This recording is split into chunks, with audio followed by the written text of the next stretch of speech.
sales. Getting you to buy stuff.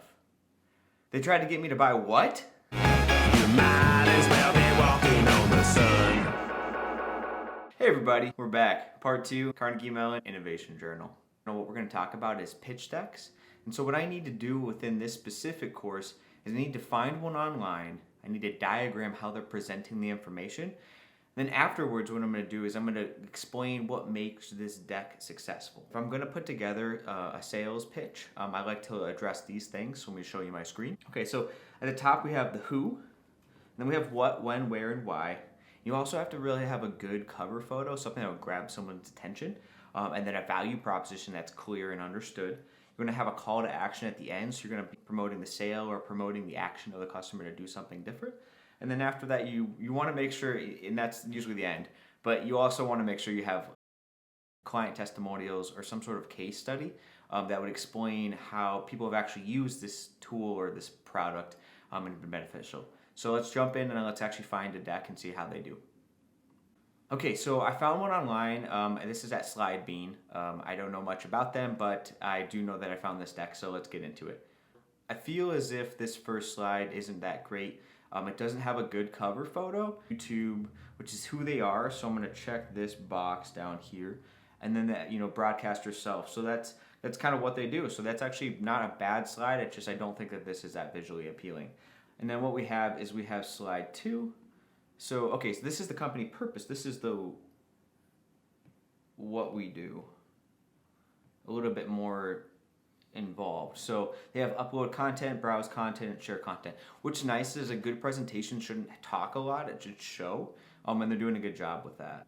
So let's go to the next. And this is kind of the why. So they're gonna get into the problem space. And that's not bad, and it's cool too because it's only 4 points. So 4-point bullet points is quite good. Let's move to the next. Okay, so we have solution. It's kind of getting into where. That's really honestly the solution is why they're presenting to them. But let's just go into where. And then let's see what else we got. So we got the next one is going to be the market size. That's framing. That's kind of like a way for the individual group to explain the gravity of the problem, so how big the problem is itself. To be honest with you, this slide isn't that impressive. I would say that if it was YouTube, that they would be able to actually give some sort of understanding of numbers. And this wasn't showing that, so I don't know really what they're doing here. So let's move to the next. Competition.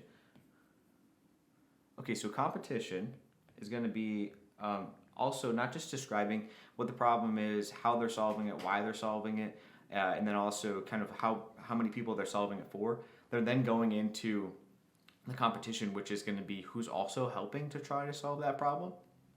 This is great. This is a good tactic for investors or anyone. It also positions the YouTube in the minds of anyone who maybe knows the competitors. So they're saying, hey, we also are like Google Videos, or we're similar to Vimeo, which is cool. Next slide. Because we have product development. This is almost like describing the stakeholders, which is interesting. I'm not sure around that. And the next is going to be the sales and distribution. So this is kind of looking through the different channels that you could go through. So kind of the channels that they're making money through, so revenue streams. Let's go to the next. Team. So this is going to be like a trust factor. And then also just kind of explaining who's going to be doing what and who are going to be the key people. So setting responsibilities within the team and also explaining to whoever you're presenting to, hey, these are the people that are going to get it done. You should trust them. Next section is going to be metrics. This is a unique value proposition. And what that does is it's kind of a differentiator between them and their competitors. So they're saying, hey, not only do we own this space, we're also really good at it in this way. That's the end. Okay, well, you know what they didn't do? Let's jump into it. So this is the diagram and where they went, kind of what they went over. I don't think the cover photo was good. Okay, the value proposition was bad. The call to action at the end, there wasn't one, so they didn't have that at all. And they didn't have any client testimonials. They had the who, they had the what, they didn't have the when, they had the where, kind of, and then they also got into the why. 3, 4, 5. They had a 5 out of 9, which is really not that great. Let's take a look at like what they did. So they started off with the who and the what, which is good because you need to explain or address why you're there. And then the what, which is the purpose, that was a good slide. And then we have the why, which is the problem. But then the solution is where. Framing and the market size, that was pretty bad. I think you should actually be able to put a number to something. The next is going to be the competitive. And then they got into the stakeholders, the revenue streams, and then they were showing the team, so they were showing the trust. The final one is the unique value proposition. Overall, if you're going to do a pitch deck, just remember that you're going to have to address the who, the what, the when, the where, and the why. And then at the end, make sure that you have a call to action. Move them to something. Sign up for my email campaign, get in contact with a sales representative. Click here to go to see our pricing, our products, get our feature. Something that would move them from, hey, I had this feeling and this emotion of buying or getting to know more information, to them actually doing that step. Very, very important on a sales pitch. The other portion is just how clear can you describe why it's valuable.